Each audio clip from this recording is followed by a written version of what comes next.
So, of course, we're still awaiting the special government press briefing to all our viewers on YouTube. That's going to be coming up hopefully very shortly. Keep it locked right here on the Radio Keyman inside of 345 Super Jams.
Drake together with Future, that was called Life is Good. Not at the moment, not for a while. Of course, keeping our eyes on the screens. 4 o'clock press briefing running a bit late. Once again, to our YouTube viewers, just be patient. And of course, they'll hopefully start very soon. Keep it locked right here at the 345 Super Jams.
Well, they did say a 4 o'clock start, but it's just about almost 5 o'clock. Hoping that this special government press briefing still goes down, even though it's now extremely late. A lot of people are definitely awaiting word on the government. Keep it locked to Radio K-Man to find out more.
Good afternoon, everyone. I'm April Cummings from Radio Cayman and for Donna Bush at this hour.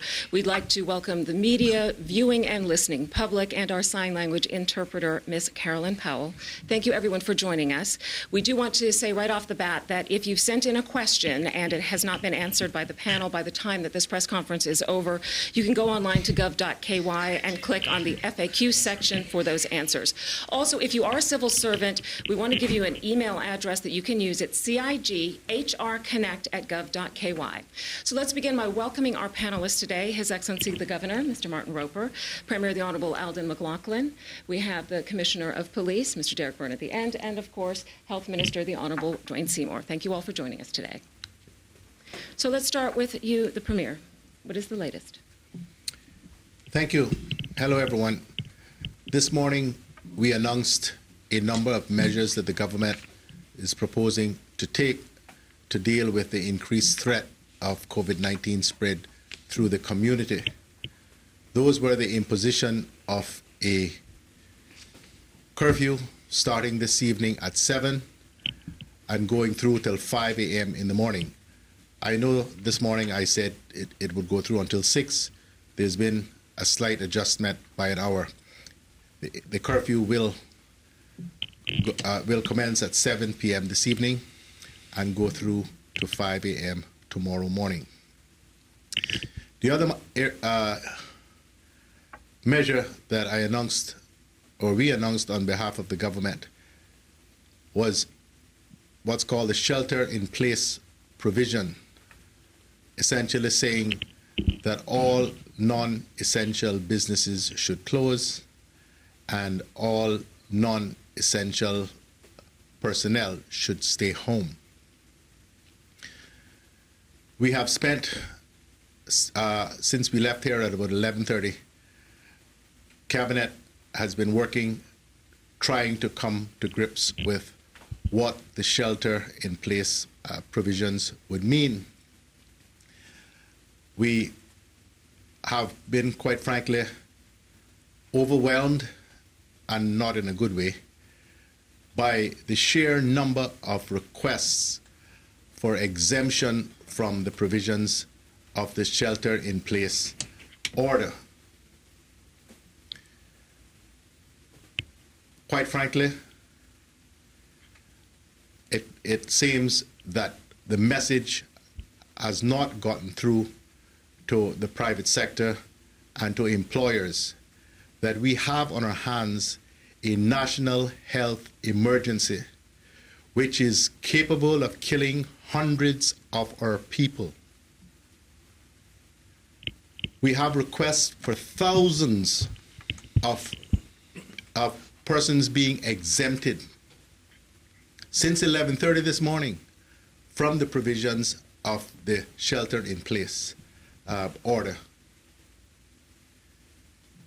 It would be pointless for us to proceed with a shelter-in-place order if we granted all of those exemptions. We have grappled over the course of the last few hours with how we deal with this. We have requests for almost complete exemptions from the financial services industry, as an example. Financial services industry is capable in most instances of operating from home. Most of them have business continuity plans. Everybody is concerned about the economic consequences of the order that we propose to make. We are too. But the economic consequences can never be more important than lives. What we are proposing we know is going to have a significant negative economic effect over the course of the 10 days that we're proposing to put the shelter-in-place provisions in place. But as I've said over and often, if we succeed in this strategy of containing the spread of COVID-19 through the community, we will not only save hundreds of lives, but we will save the country from having to go into lockdown for months with all the consequences that flow from that. And so we've had, for the purposes of today, anyhow, had to abandon the plan to put in place the shelter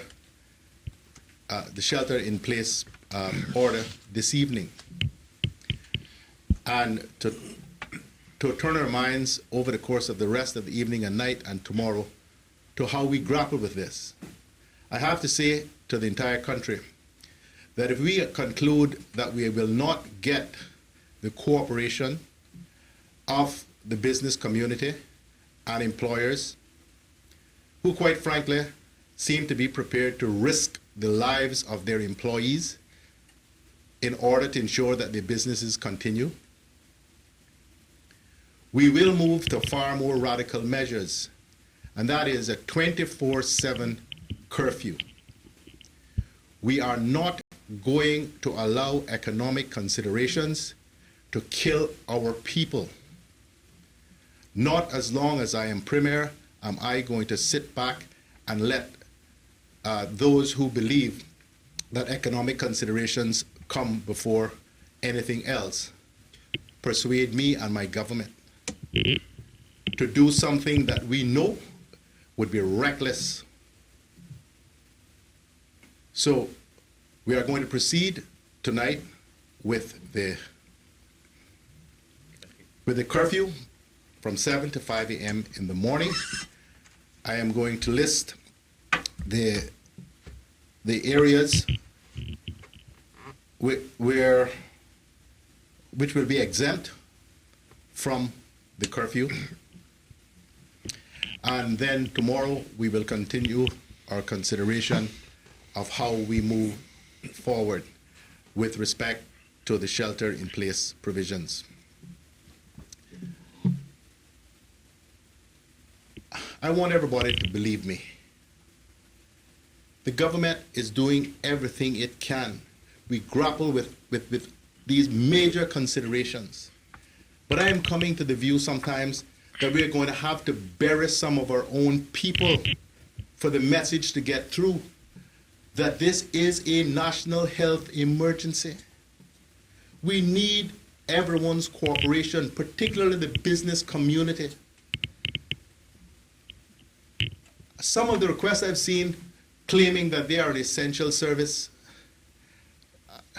leave me absolutely shaking my head. Everything that happens here is not an essential service. I'm going to provide now some examples of what we believe are essential services and those that are going to be exempted. The employees who are required to work during the curfew will be exempted over the course of this evening. All emergency and essential services, including the police and security services, 911, fire, the prison service, Customs and Border Control, Department of Environmental Health and Island Waste Carriers, emergency medical, including the HSA, Health City, Doctors Hospital, ambulance services, and all doctors' offices, supermarkets, namely Foster's, Hurley's Supermarket, Kirk Supermarket, Kirk Market in Cayman Brack, Billy's Supermarket, Tib Mart, Cost You Less, Priced Right, Progressive Distributors, K-Isles Enterprises Limited, Cell, Cayman Distributors Group, Jake Scott Group, Blackbeards, Uncle Clem's Distributors, Heston Limited, Medak Supply Limited. And the utilities and infrastructure, namely Port Authority, Water Authority, Cayman Water Company, CUC, Salt Petroleum Cayman Limited, Rubis Cayman Islands Limited, Home Gas Limited, Off-Reg, Cayman Brack Power and Light, Clean Gas, Refuel Limited, Flow, Digicel, Logic, C3. Those are the companies, the entities whose employees who are required to work during the curfew will be exempted. Obviously, this is new, just being introduced. We may have missed some critical entities off of it. The commissioner, who will speak for himself, will exercise, his officers will exercise their discretion as they seek to enforce this curfew over this first night and early morning. So we hope everyone is going to cooperate with that. We are in many ways feeling our way here. We are in uncharted territory. Everything we're doing is trying to, as far as possible, improve the chances of this country avoiding the death and disaster that attends so many countries around the world. I again beg the people of this country to please support what the government is trying to do. Thank you. Your Excellency? Let me just say I fully support what the Premier has just said, and I don't think we could have been clearer in recent days about the enormity of the health crisis we are facing and what we're wanting the public to do. So I thank the Commissioner, because we are ready for the curfew tonight, which will go ahead, but we do need to do further work on the shelter at home or in places tomorrow. And I just want to say that we are still encouraging the vast majority of people who do not need to go to work to stay at home. Everything we have said about those people who do not need to go to work should stay at home. And I would like to commend the Civil Service and the Deputy Governor, because the Civil Service has effectively closed down large parts of its business. We have large numbers of civil servants working at home. We've closed libraries and museums. So civil service is doing its part, and we really need business to join us in doing that tomorrow.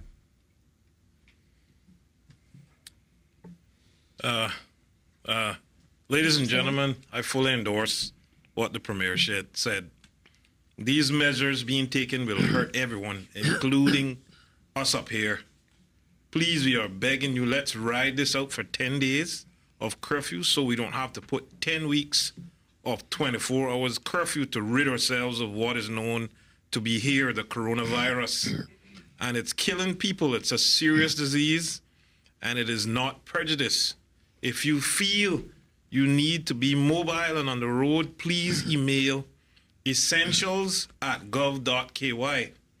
We are under great threat, ladies and gentlemen. We don't want to lose any lives. If I must say, the projected loss of life, if we didn't put these measures in place for our approximate 65,000 people, 60% of our population is actually supposed to get sick. If we didn't put the measures that we put in place, we are supposed to, by projection, by World Health Organization and other authorities, lose 800 people. 800 people are supposed to die if we don't put the measures in place, according to all statistics around the world. People, my friends, your family, mine, our children, our elderly, come on, Caymanians, we can do this. Just a little patience for 10 days will mean the world in determining how quickly we are ready to function again for the world's business and for our children to get back to school. Ladies and gentlemen, please take this serious. I thank you, and God bless these Cayman Islands. Thank you, Minister. Commissioner, would you care to add anything? Thank you, and good evening, ladies and gentlemen. I'm reiterating the obvious. The situation is serious. The Governor has provided me with a written permission to proceed with the curfew. I have now issued my order, which goes into effect this evening in just under 2 hours' time at 7 p.m. this evening. There will be full application of the curfew from 7 p.m. this evening. It will run for 10 consecutive nights right through until the 3rd of April at 5 a.m. I have said that before. I'm just reiterating the message.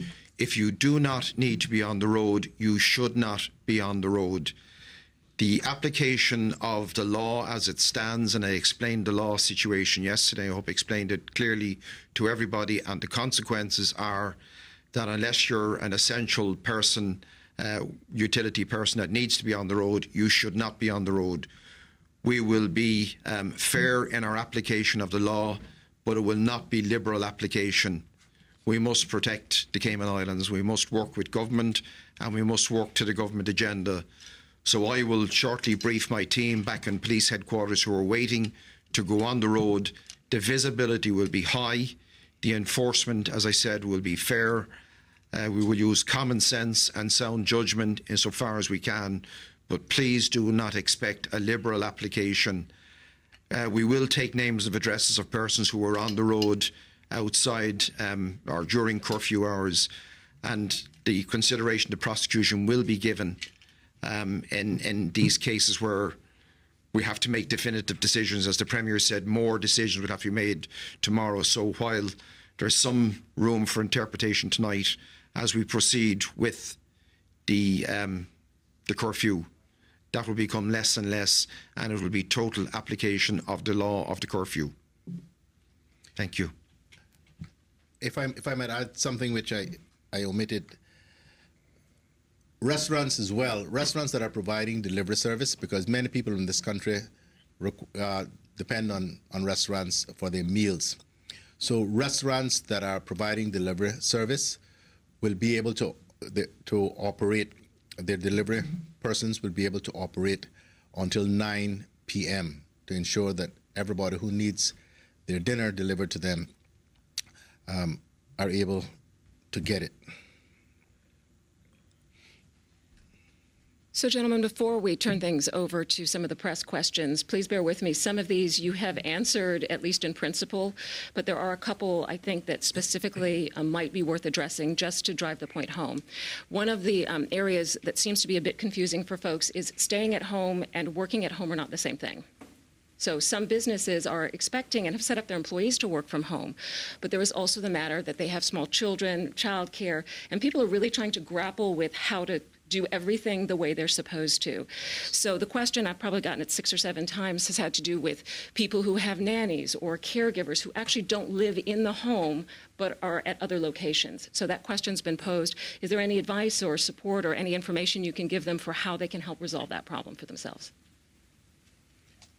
You mean the helpers and nannies being allowed to come to work? Yeah, or an elderly person, yeah, an elderly caregiver. Yes, that's fine. I mean, we're not trying to make life more difficult for people. I mean, that's what's happening, but we're not deliberately trying to do that.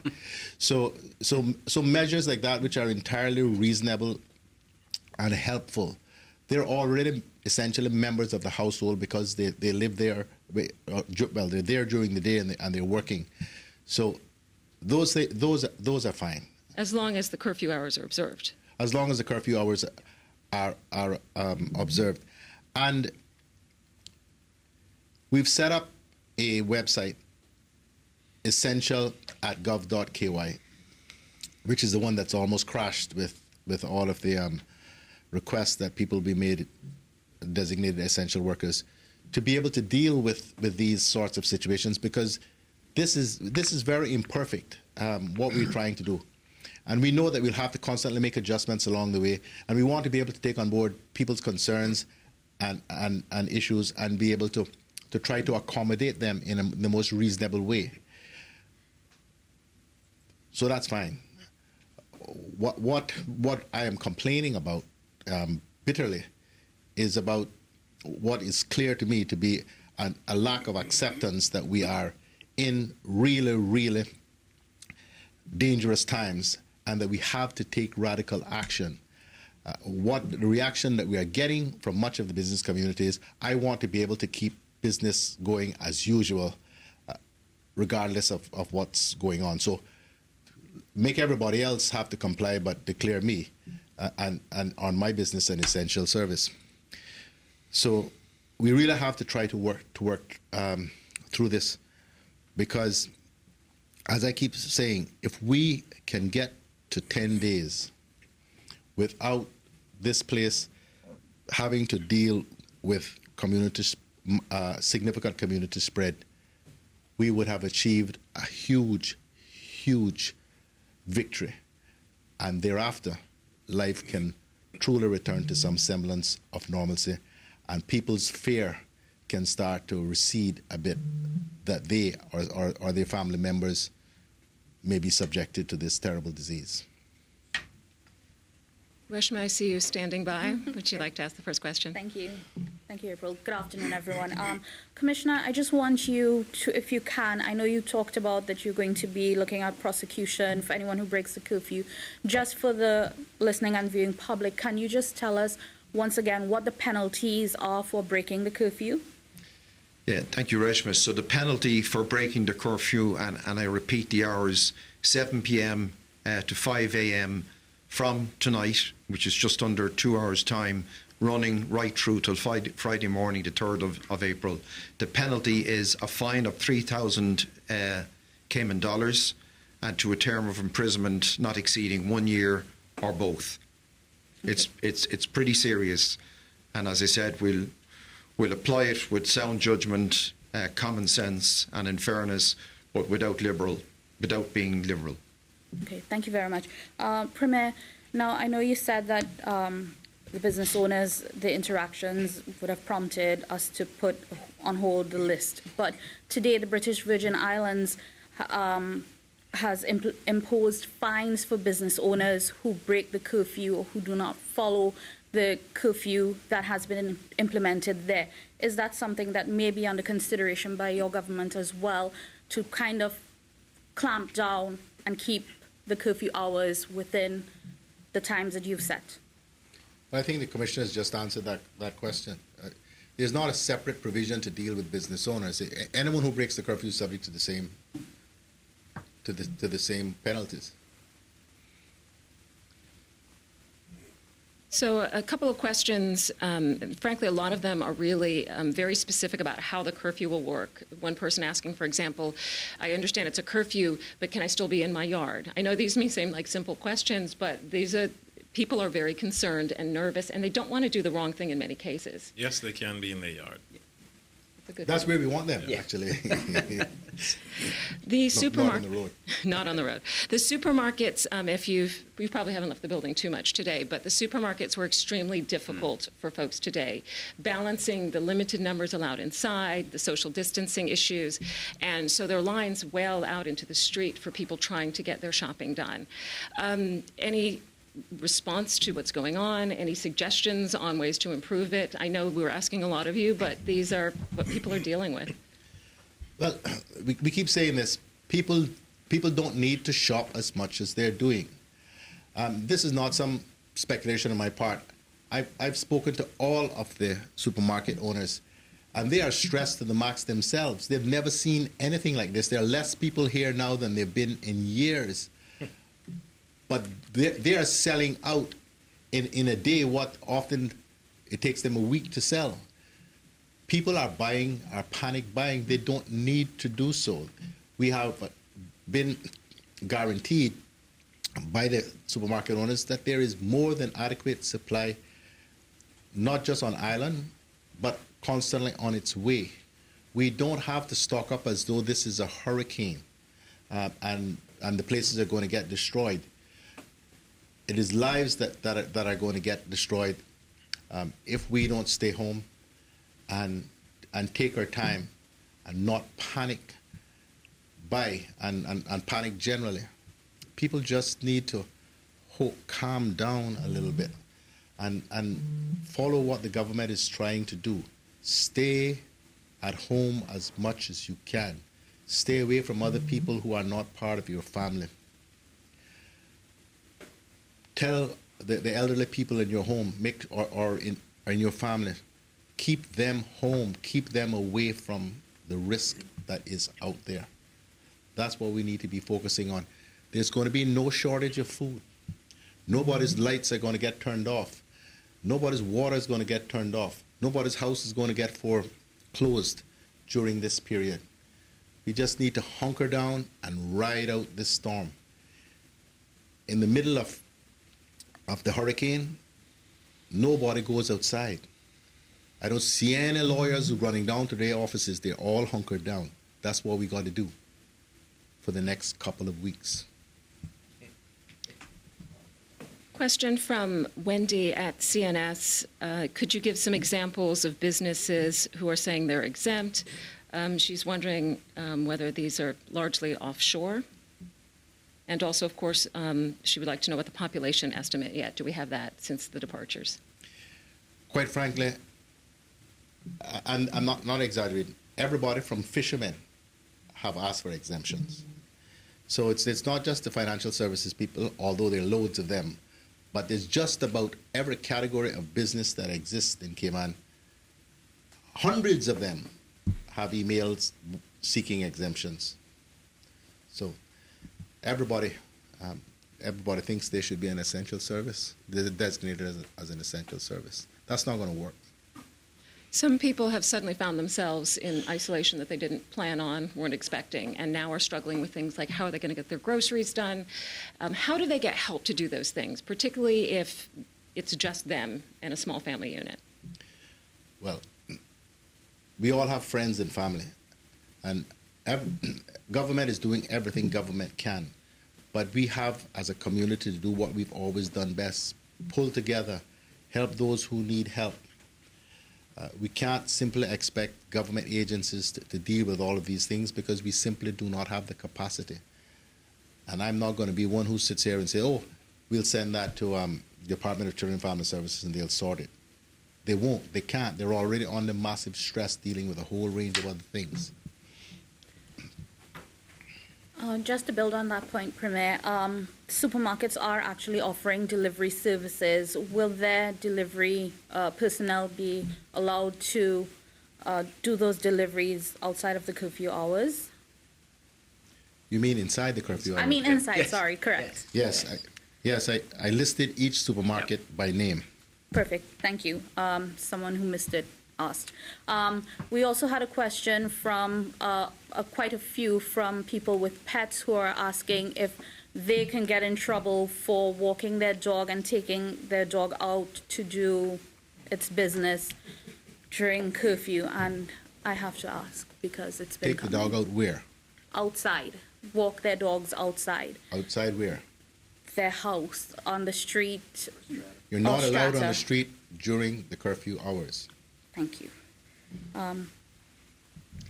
Another question, can parents of high-risk children and elderly parents be forced to report to the workplace of someone who is workplace of non-essential service? I think that would be a no.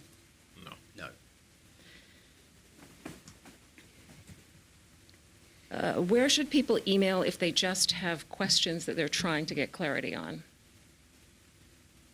Whether it's, as we've talked about, they want help, they need support, is there sort of a central point that they should go to at least begin that search? Perhaps the gov.ky website? I think I was thinking, yes, Danny, thanks. Danielle, come. Thank you very much for that question. We do have an neoc.gov.ky for all unflu-related and medical-related questions. We also have a hotline for all questions relating to evacuation, and that again was the 244-3333. But anything related to flu medical questions should again go through the flu hotline. Thank you. Thank you, Danielle. This morning, the Premier made a comment regarding the possible reduction of persons gathering from 10 to 2. Are we at that stage yet? Could you speak a little to that for those who may have missed it this morning? Well, we aren't officially there because we weren't able to get the regulations through Cabinet today for reasons which I've already outlined. But that is the plan, that it would not be permissible to gather in groups of more than 2 unless they were members of your household once we get the regulations through. And we will get them through tomorrow, this other issue notwithstanding. Kevin, sorry, go ahead. Kevin Morales, Cayman Compass. Minister Seymour, we had talked earlier, or Dr. Lee had talked earlier today about, and he said several times, they're following World Health Organization guidelines and other organizations' guidelines when it comes to who is tested. In light of the announcement this morning about another positive test, is there any consideration that you're aware of expanding testing in the way it's done right now, those protocols? No changes right now to the protocols that we're using at this time. Maybe if it becomes more widespread, then definitely. Okay, thank you. Is there any concern from you, or have you heard any concern about the fact that, there was the gentleman at Health City, 30 staff had to be quarantined after he tested positive, and I believe there's 14 staff, if I'm not mistaken, at HSA because of the patient there. Is there any concern that any more positive cases and we're going to have to isolate more staff than we can afford to isolate? Well, that's always a concern, but what gives us comfort is that the gentleman at Health City, for instance, was almost a month ago. And these symptoms do develop within 7 days. So that gives us some comfort. Okay. Last question for you. You had mentioned this morning that more ventilators arrived on island. Can you just confirm, do you know the number that arrived today, or I'm assuming recently?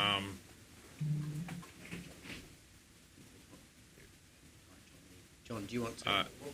CMO maybe can answer that. No problem. Dr. Lee, I was just asking the minister if he's aware of the number of ventilators that arrived on island. I'm guessing it was today or possibly yesterday. I know that the HSA have had 4 delivered. I think there has been some others in other quarters, but I don't know the numbers for the other areas. Okay. All right. Thank you. Mr. Premier, I know you gave a list of essentials. A member of the public noted that pharmacies did not appear to be on the list. Is that the case? Well, the pharmacies will not be open during the curfew hours. The curfew hours, no. Understand, these places are not open during the curfew hours. These are personnel that are needed to stock shelves, to carry out essential services like the police and the security and so forth, and do repairs and so forth, dealing with the utilities. It's not that they're open for business that you can go in and purchase things. Right?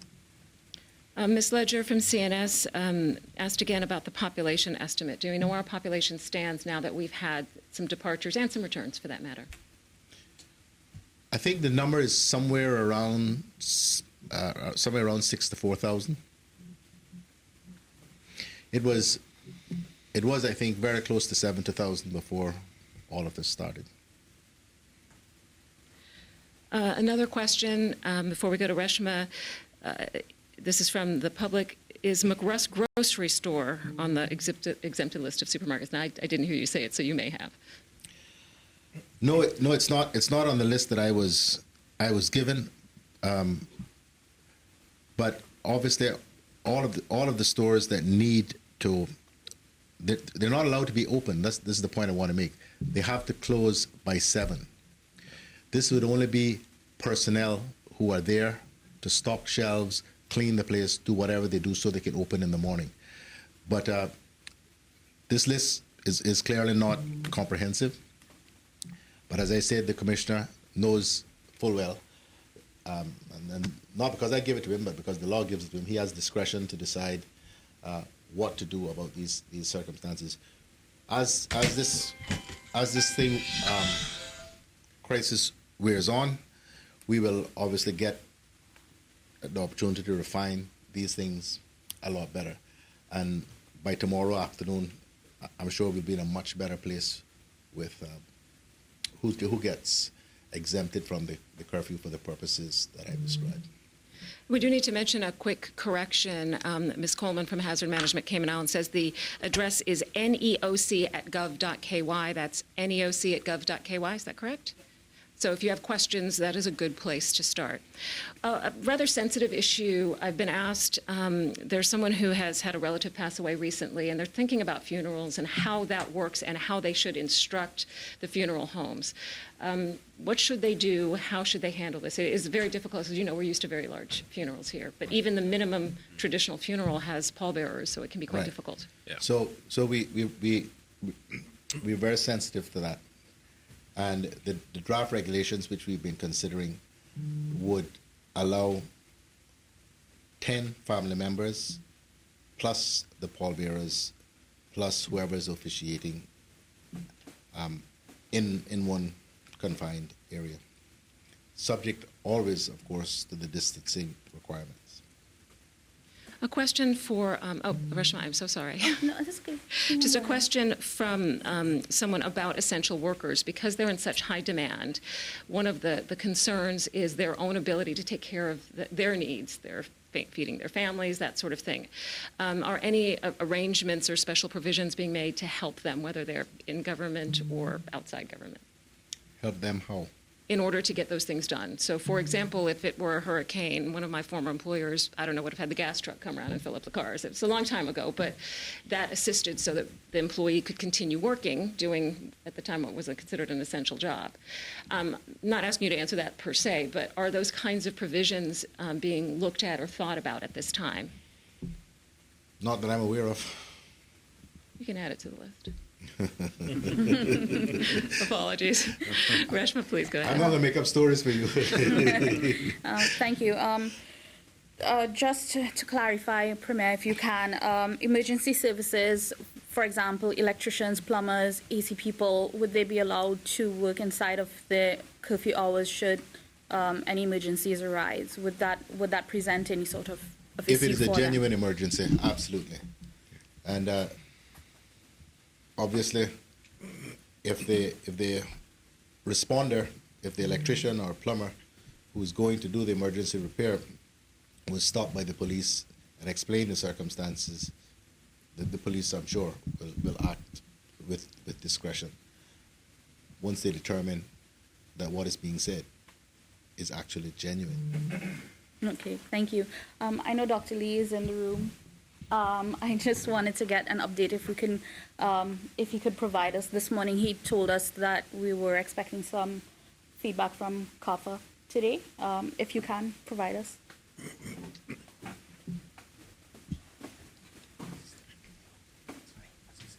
I'm afraid I don't have anything to feed back from CAFA at the moment. Okay, well, since I already... So we have received some information back, but we need to process it from CAFA. But we have received the results of the first 20, but we need to process that information. Okay, since I have you on the podium, don't run away just yet. I know we would have discussed this prior, but the questions are still coming in relation to the student who was taken to hospital, people who are concerned possibly that this person may be related to them. Can you provide us with any sort of update on what's happening with the student? I have not heard any information about the student. I have not anything personally to add to that. Okay. And just for clarification, can you recount the latest stats for us for those who who would have missed it from this morning? The stats are given. Yes, please. They should be on the website. Mm-hmm. I have not got the website in front of me. I'd probably click it to find out the information. So this is purely from memory, which wouldn't be a good idea for me to give it from memory. Fair enough. Okay. But okay, thank you. Okay, thank you. One more, Dr. Lee. Sorry. One more. Thank you, Dr. Lee. This morning, you had talked about an investigation was going to start looking into, I guess, the recent actions, I'm assuming, of the patient at Health Services Authority. We've fielded some questions, people asking if it's possible to, at this point, give any information about maybe where that person would have been, even within the Cayman Islands, or if that person who they might have come in contact with, et cetera, right? People are worried about their own safety and who they may have come in contact with. Is there any details you can share about that patient's recent history, possibly? No, not. It's not normal practice that anybody would talk about the details of any individual contact tracing episode. So, but it's also the fact that when you're doing contact tracing, you look at immediate close contacts. You don't really look, for this condition, you don't really look too far beyond that sphere. So, for example, if you were to, if I had COVID-19 and minister came and asked me a question briefly at my desk and went off again, that would not be considered a contact. So it's not, it has to be a lot closer than that. We're looking at close household contacts or some other, if it's in the hospital setting, some other close and intimate thing being less than 1 meter for over 15 minutes. It's not a brief contact in society. So I'd feel reassured by that. Probably a lot of travelers have been in contact with somebody with COVID, passing them in a corridor, sitting in the same chair, that sort of thing. But that's not the sort of contact that we would trace, not for this condition. And can you just describe your protocol if you do identify a place where that significant contact may have taken place? Would you reach out to the organization or the individual? Yeah, it wouldn't be me, no. So one of the public health team would do that. I think Dr. Williams said this morning that the senior public health nurse was going to the household where this person lived and was going to do that job this morning. So people don't just need to worry. They would be contacted by somebody if there were a reason to. Okay, Yeah. Thank you. It would be. Dr. Lee, before you go, please, apologies again. I know we undertook yesterday when we were discussing the Cayman national, the Cayman resident who would have passed away in Honduras. Have you had any further feedback from health officials there on that particular case, Mr. Gary Castillo, I think it is? No, I haven't had any official notification. Normally the notification for that would go to the United Kingdom because for this particular purpose, that is the reporting line, and then it would come to me. That reporting line is normally very quick, but I have not had any official notification now. Okay, thank you. That's it. Thank you. Sorry. I just want to say some persons are still asking questions in regards to essential persons that are working up until 7 o'clock. And, when you get off at 7 o'clock, your shift doesn't just end. You need to do some other stuff, and then you probably get off 7:45 or whatever. And someone's picking you up. They're asking a question of the person that's picking them up is not an essential person because the person doesn't drive, but they're picking up someone that is doing essential work. So the police will have common sense, will have a common sense approach for these persons who are on the road for a particular purpose in picking up an essential worker. And I think Commissioner could probably confirm that. I think the best way I can answer that is this is not a pass for persons to go and collect people from work. Agree with the Minister then, we will have to apply common sense and sound judgment, and each case will have to be considered on its own. But I think the primary message is if you do not need to be on the road during the hours of curfew, please do not go on the road. That's either walking or driving. Yes. Mr. Premier, I think this one is for you, although it might be for His Excellency. There are a couple of people who've sent in similar types of messages. I'll just pick this one in particular. Persons are stuck in Honduras and they want to find out how they can get home because the president, I guess, there says that countries can fly in and remove their citizens. Well, we've been trying. I don't know if they're trying today. I don't know. I haven't had any report today, but we tried for quite a while to be able to get a flight into Honduras after they closed the airports. And we were not successful in persuading the government they should let us come. I will take this up again with the Deputy Premier and Minister of Tourism to see if the position may have changed in the last few days. And from a fellow media member, are media personnel going to be considered essential? Sorry? Are media personnel going to be considered essential? Yes, media are essential personnel. But that doesn't mean they need to be on the road during the curfew. And a question that you kind of touched on. I don't remember if it was today or not. People are very specific. They do want to try to follow the rules. So, for example, this gentleman says, are the beaches closed because we live next to the beach and we have 4 people in our household? Can we go to the beach if we stay 6 feet away from everyone else? And lots of variations of the same. Yes, that is currently the case. Yes. Yesterday I warned about the behavior that and I have the actual photographs of it at beaches over the weekend. And we warned that if that didn't change, then there's a risk that the government would be forced to close the public beaches. But that's the last thing we really want to do. People need a place to get out and get away from it all, especially when you're under so much stress, to run, to walk, to have a swim, but not to have a party with a dozen people. I think that's clear.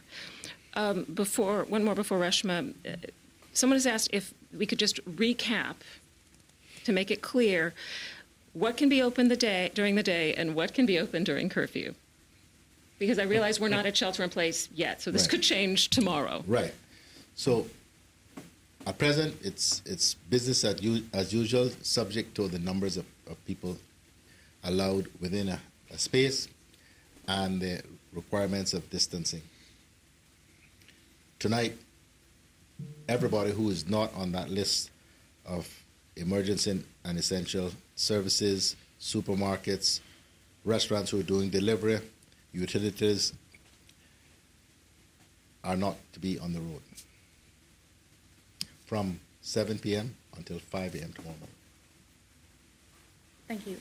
Governor, maybe you can answer this question. Are there any plans for prisoners who have court appearances to keep them in prison rather than have them being transported to court for court hearings? Do you have any word on if that is going to happen? I think that's all been suspended anyway, so I'm not sure that that is going to happen. But we are looking actively at what measures can be taken to help ameliorate the concerns that exist in the prison by staff and prisoners alike. And obviously we'll try to do what is sensible in the current climate that we're in. Thank you. And a question I don't want to have to be the one to ask from Facebook, but I will do so. Why are liquor stores being listed as essential? And the person says, surely they're not on the same level as other true essential services. The concern here being that intoxicated people might be less likely to respect the boundaries of curfew. Well, let me explain. We haven't declared the liquor stores as essential services yet. We might, but we haven't yet.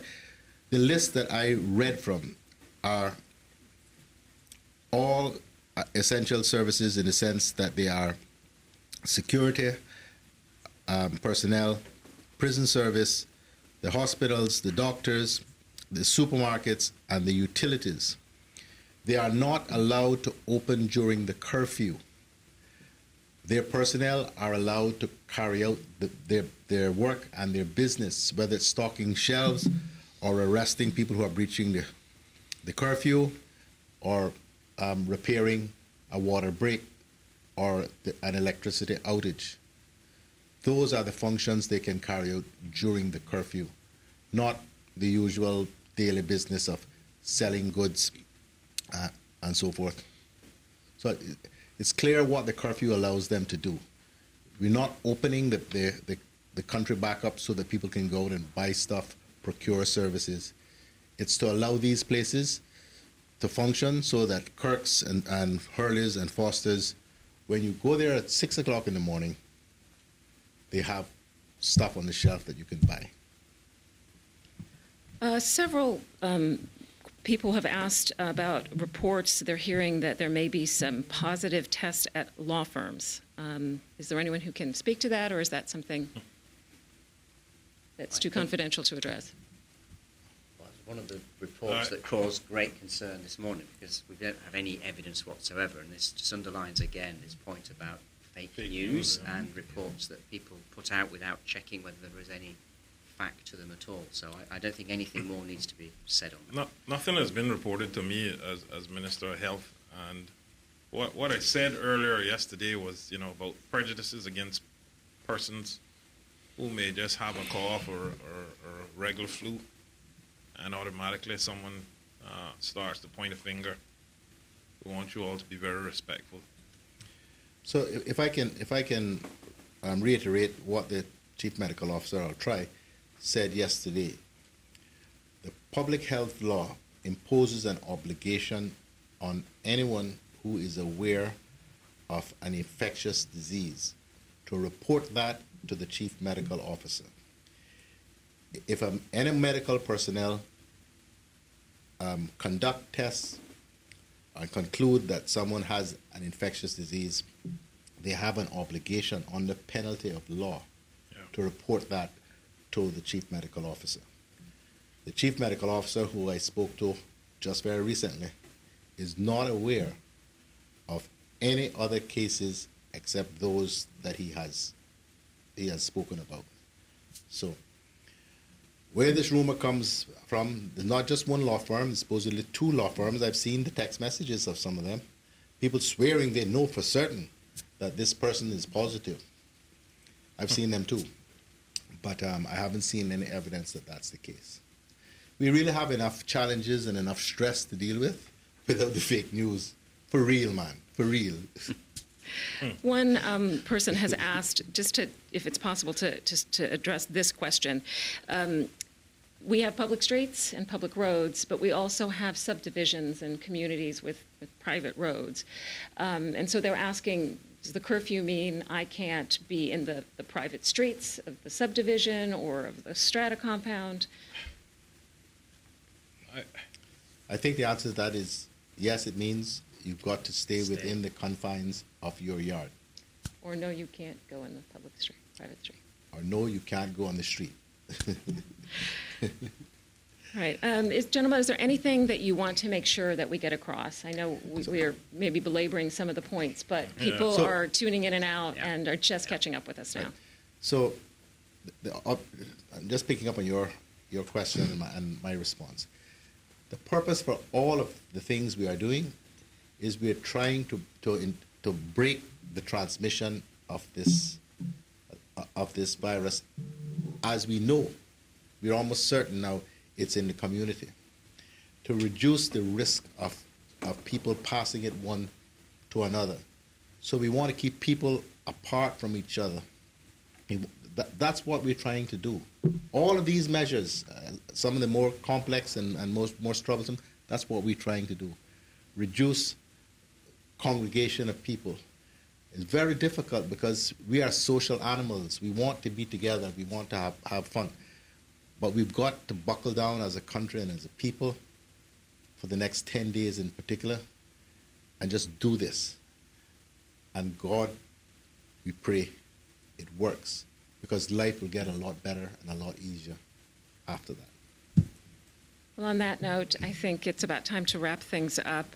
I would suggest that if you haven't already, please visit gov.ky/coronavirus. There is a great deal of information on there, a lot of different topics and subjects. Some of the same questions you're asking now will be answered on there if they're not already. And again, thank you very much for joining us. Please feel free to continue to send your questions and comments into us via Facebook, YouTube if you can. You can email many of us. We're in the media as well. But again, be safe out there and do follow the instructions as provided. Thank you. Thank you, gentlemen.